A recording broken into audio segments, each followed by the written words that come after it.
Hi there everyone, Rob here with today's WesternPacificWeather.com update. Look at that, we have 3,900 likes on our Facebook page. If you are watching this and you do like the upcoming video, please go to there and hit the like button. You also follow us on Twitter.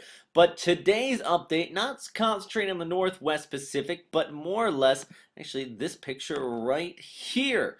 Now that is the model outlooks from a various different models on the development of Tropical Cyclone Sandra. Still in its beta phase, basically. But the storm system, it does have a lot of potential to become a rather strong cyclone here as it continues to spin up. And right now, there's a big pulse in the MJO, so that's why we're seeing all these high cloud tops across much of Indonesia, extending down through Papua New Guinea, into the Solomon Islands, and into the Coral Sea here, where we have our circulation center of this storm system spinning up. Right now, looks rather disorganized. Actually, if we take a look a little bit closer at the infrared imagery, you can see a weak center of circulation here, and it's actually right in here. But look at that big band being fed into the storm system, so plenty of moisture to go with. Right now, still a very weak low. Actually, officially from the Bureau of Meteorology, it is a tropical low, but I do think that just agreeing with cyclone chasers as well with their previous video update, in the next 24 hours,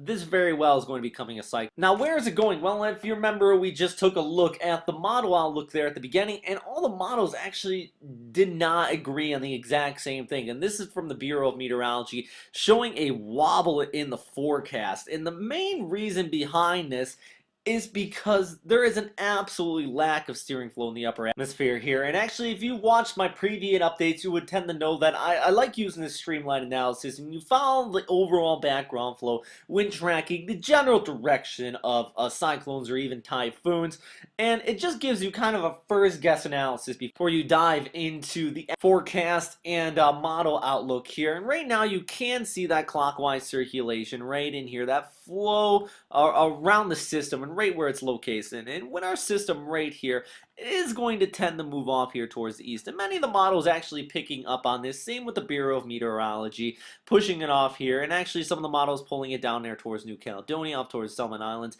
And then actually GFS, what we saw, pulls it off towards the east, wraps it around, and picks it up down towards the south and pulls it back towards the west coast. Now, that's still very long range, but the big thing, and I guess the one thing I want to point out here, is if you have this type of flow, it would be definite the storm is going to follow here. But here, with these lines so far apart, the flow is very weak, especially throughout the atmosphere, and this is showing 850 millibars to 500 aloft. It's going to be hard to predict. So I want to keep that in mind as we continue to go through this model outlook. Now, first I'm going to show you the European model. Fairly good model, actually very high resolution.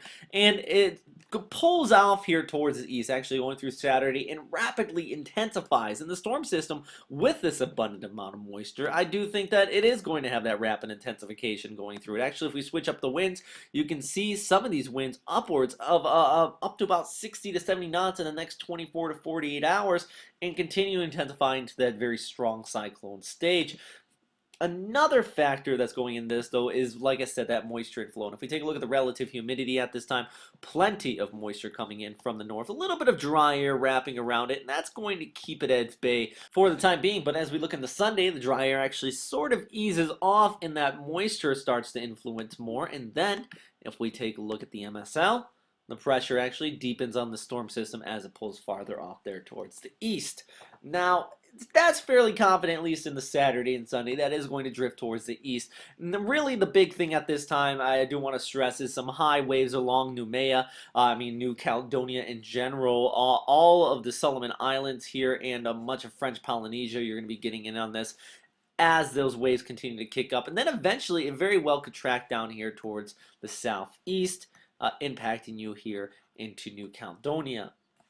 That wouldn't be until next week, and still plenty of time to watch it here, and actually taking a bit again from us cyclone chasers.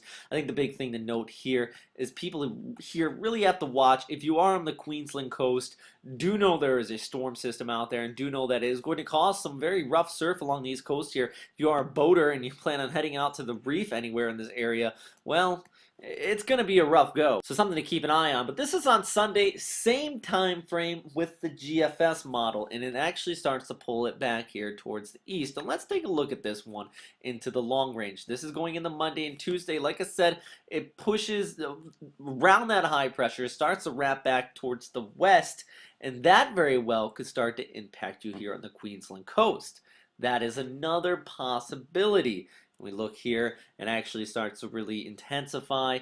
We take a look at the overall winds with this system at the same time. Very gusty, pushing onshore amidst that right front quadrant. And even the Cape is fairly up there. So what that indicates is some strong storms embedded in the system if it was to follow through on this path.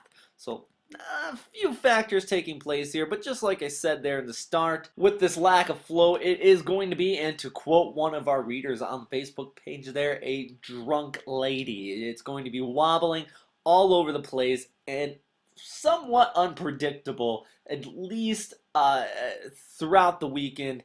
And starting off next week, I think we're going to get a much better idea on the storm system. But that is all for right now, everybody. Thanks again for watching here at westernpacificweather.com. If you have any questions, comments, please post them into the comment box below. And as always, stay safe out there. Thanks for watching, everybody.